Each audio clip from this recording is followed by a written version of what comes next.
কাতল মাছের কাটলেট আজকে সবার জন্য নিয়ে এলাম। খুব মজাদার একটা খাবার। বাচ্চারা মাছ একেবারেই পছন্দ করে না, তাই তাদের জন্য।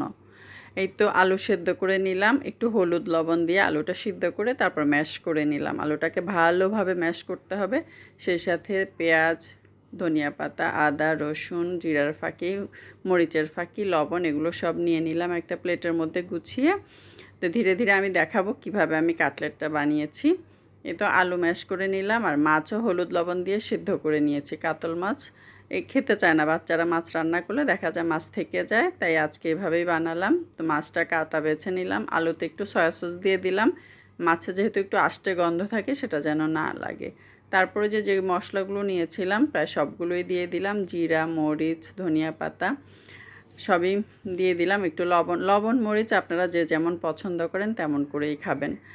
আর এই যে পেঁয়াজটা রেখে দিলাম, পেঁয়াজ আদা রসুন রেখে দিলাম, একটু ভেজে নিব, কারণ পেঁয়াজ আদা রসুনের একটা কাঁচা গন্ধ থাকে, সেটা যেন চলে যায়, তাই একটু ভেজে তারপর পেঁয়াজ আদা রসুনটা মিশিয়ে দেব।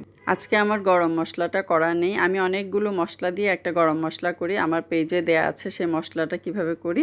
তো সেই মশলাটা একটু দিলে আরও ভালো লাগবে খেতে। তো বাদ বাকি সব মশলাগুলো দিয়ে এই যে একটু কর্নফ্লাওয়ার দিয়ে দিলাম বাইন্ডিংয়ের জন্য।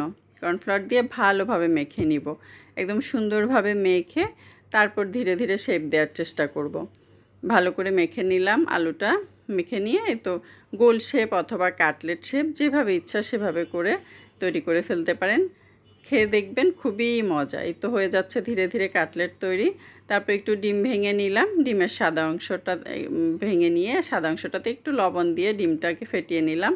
আর ব্রেড ক্রাম্ব নিয়ে নিলাম। এই তো ডিমের মিশ্রণে চুবিয়ে ব্রেড ক্রাম্বে গড়িয়ে তারপর কিছুক্ষণ ফ্রিজে রেখে দিব রেস্টের জন্য। 15-20 মিনিট রাখার পর বের করে তেলে দিয়ে ভেজে ফেলবো। এটাই হচ্ছে আজকে আমার ফিশ কাটলেট। খেতে কিন্তু অসাধারণ হয়েছে, সবাই একবার হলেও ট্রাই করবেন। আর সাথে যদি পুদিনা পাতা থাকে পুদিনা পাতা দিবেন, পুদিনা পাতা দিলে আরও ভালো লাগে খেতে। তো এটাই হচ্ছে আজকে আমার ফিশ কাটলেট। বাচ্চারা তো টানাটানি করে খেলো, আপনারাও একবার বানিয়ে দেখেন কেমন লাগে।